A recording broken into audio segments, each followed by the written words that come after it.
This defense is the closest thing to the Legion of Boom that we've had since the Legion of Boom. And I say that with all due respect. They're not overly complicated. They don't try to confuse you. They line up, they're very simple, and they go, we're gonna play with better leverage, we're gonna play more violent, we're gonna run to the football more, and we're gonna tackle better. But Philadelphia is so well constructed that at the two key positions in pro football, quarterback and coach, we've got our doubts, and they still bulldoze people. Double-digit leads, double-digit wins, it's what they do. The Philadelphia Eagles have been no stranger to success in the recent years. Their Super Bowl win in 2017 kickstarted a fantastic run that has seen them visit the playoffs in 7 of the last 8 seasons, including another Super Bowl appearance in 2022. As we all know, though, that loss did come at the hands of the Kansas City Chiefs, but the Eagles will get a chance to have their revenge in Super Bowl 59. And I mean, truthfully, this time they have a truly elite defense helping them out. And this unit, led by Jaylen Carter and a couple of spectacular rookies in the secondary, is absolutely evil. And in today's video, we're going to go over exactly why the Philadelphia Eagles defense is absolutely evil.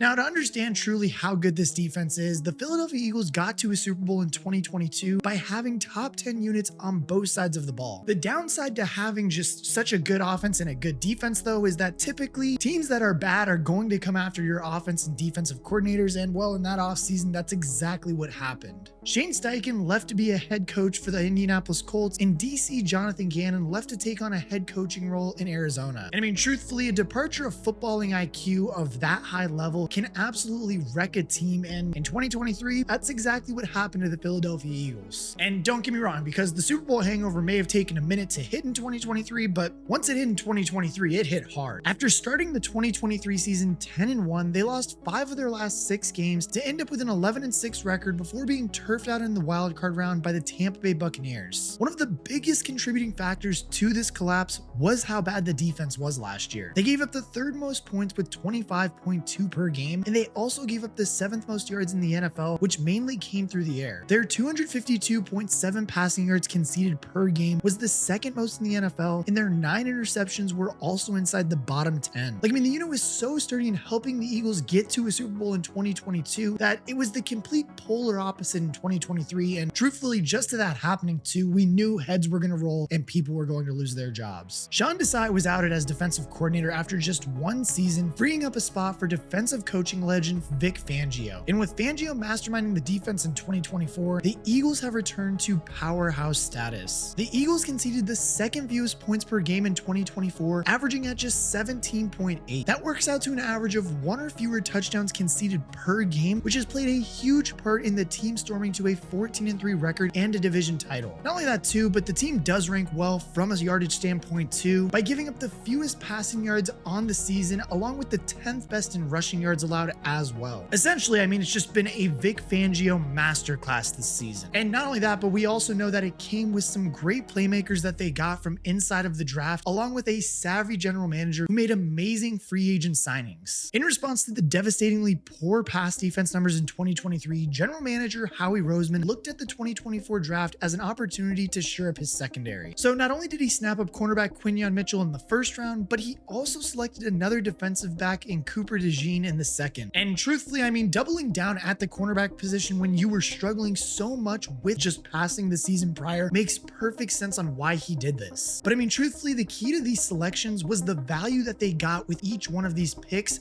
and where they drafted them at. Quinyon Mitchell was a highly regarded cornerback who smashed the Senior Bowl and was frankly a steal at pick 22. And on top of steals, Cooper DeJean in the 2nd round just looks silly now. Like, I mean, for context, the NFL's lead draft analyst, Daniel Jeremiah, had Mitchell ranked as his 12th best player in the class and DeJean as his 24th. And don't get me wrong, because obviously rankings aren't everything. Like, they both could have come out and been terrible, but as it stands right now, they both look pretty damn good, and the rankings look like they were damn right too. Mitchell was on the field early and often and quickly earned a reputation for being sticky in coverage. I mean, in fact, from week 5 onwards, he conceded over 35 yards only once, rounding out to post a 73.1 PFF defensive grade and a 75 overall coverage grade. I mean, even when we look at this list of names right here, that's a pretty good run for a rookie who was left alone to deal with superstar wide receivers such as Mike Evans, Amari Cooper, Malik Neighbors, Jamar Chase, and CeeDee Lamb, and all of those playmakers struggled against the rookie, with none posting more than 20 yards against him. His partner in crime, though, Cooper DeJean, well, he graded out even better somehow. The second rounder was the third highest graded cornerback according to PFF in 2024, earning an 82.7 defensive grade and a 79.3 coverage grade. Like, I mean, the dude was a menace in coverage all year long, but his tackling was a huge part of his game, as proven by his incredible fourth down tackle for loss against Jamar Chase. The Bengals set is arguably the toughest defensive assignment in all of football, but DeJean tracked him down like a hawk and made a huge tackle in space to force the turnover on downs. Like, I mean, truthfully, for Howie Roseman and his scouts to land two of the best players at their position, if not the best players at their position, hats off to them. I don't know who else could have done it like them. Like, I mean, in the span of a year, they transformed from the worst pass defense in the NFL in 2023 to the very best in 2024. Like, not only have their coverage and tackling been so good, but their quality and reliability as rookies have taken some of the pressure off of their teammates in the secondary, with the likes of CJ Gardner-Johnson, Reed Blankenship, and Darius Slay all having better years. As we all know, though, pass defense isn't just all about the secondary. A good defense, truly, as we know, has a great secondary behind a great defensive line, which, well, that's exactly what the Philadelphia Eagles have this year. And I mean, truthfully, just the guys on this defensive line are absolute menaces and have just been destroying offensive lines all season long. But there's one special star on this defensive line that I don't know if many people give him a lot of praise. I don't know why, honestly, but I think if you're an Eagles fan, you know exactly who I'm about to say: Jaylen Carter. As we all know, Jaylen Carter joined the Philadelphia Eagles in 2023, having been selected 9th overall in the draft. He probably would have gone earlier, but his involvement in a car racing incident that saw the death of 2 members of Georgia University meant that there were some red flags on his draft profile, so he answered a no contest plea to the charges and was given 12 months of probation along with a $1,000 fine. And I mean, despite those off-field concerns, Philly decided that it was worth the risk, and from a pure football perspective, that decision has been huge. Like, when I say this, I truly mean this, as in Jaylen Carter has been a game wrecker since day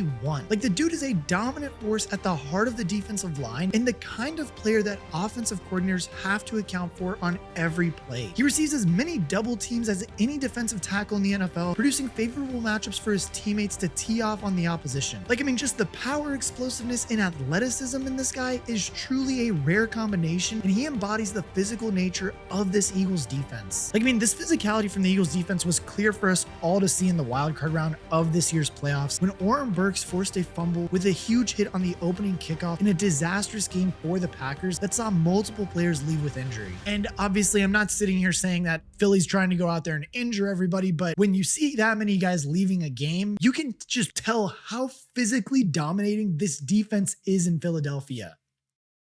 Are you looking for a new book this football season? BetUS is the answer. They have the fastest and easiest payouts in the industry, along with 24/7 personalized service 365 days a year. Not only that, but they have live wagering on all major games, so if you see something mid-game and want to make a wager on it, you can. And the best part is you get 10% back on your net losses twice a year. And now look, you guys knew I had to come through with you guys for a promo code, so make sure that you guys are using code YouTube150 for a nice 150% deposit bonus on up to $2,000. That's right, we were doing 125%, but we said screw that, we're giving you guys 150% instead. Again, that is promo code YouTube150 for a 150% deposit bonus on up to $2,000. Again, thank you to BetUS for sponsoring today's video, but for now, let's hop back into it. Like, I mean, Jayden Reed was taken out of the game after a big hit from Reed Blankenship, with offensive lineman Elton Jenkins, John Myers, and defensive tackle Devontae Wyatt also ending up on the sidelines. Like, I mean, the fact of the matter is this defensive line is just dominant. Like, they dominate any front five. And as we all know too, the Eagles have a long track record of prioritizing the trenches early in the draft, picking up 4 of the Georgia Bulldogs' dominant national championship winning defense in the first few rounds of the 2022 and 2023 drafts. Carter's the headline name, but Nolan Smith, Jordan Davis, and Nakobe Dean have all been playing their part as well. By consistently prioritizing young, high-quality talent along this offensive and defensive line, Philly has built a blueprint for their bullying physical style of football. At their best, they dominate the line of scrimmage on both sides of the ball, which is exactly what they've done throughout 2024. And hell, even remarkably, this dominance has even come as their first marquee free agent signing as an edge defender in Bryce Huff was nearly invisible. The former Jet earned a huge 3-year, $51 million deal after posting 10 sacks in 2023, only to just post 13 tackles and 2.5 sacks for Philly before being benched for the playoffs. And that is a lot of cash going to waste, but it hasn't been a problem primarily because Josh Sweat has stepped up to lead the team with 8 sacks, and Nolan Smith has improved his rookie tally of 1 sack in 2023 to an impressive 6.5 this year. And yes, while Bryce Huff may go down as a bust or just not a hit of a free agent signing for Howie Roseman, the other 2 guys he signed in free agency, yeah, they're pretty damn good, I think, if you know who I'm talking about, which I don't know how you don't. Those were obviously Saquon Barkley on offense and Zach Bond on defense. Obviously we all knew how good Barkley could be before the season started, but Bond has been undoubtedly one of the biggest surprises of the 2024 season. His 4 years in New Orleans were relatively underwhelming, posting 2 sacks total and never more than 30 combined tackles in a year. Therefore, his free agent signing with the Eagles didn't produce many headlines, as many saw him as more of a rotational piece who didn't require too much attention. Well, guess what? We were all damn wrong.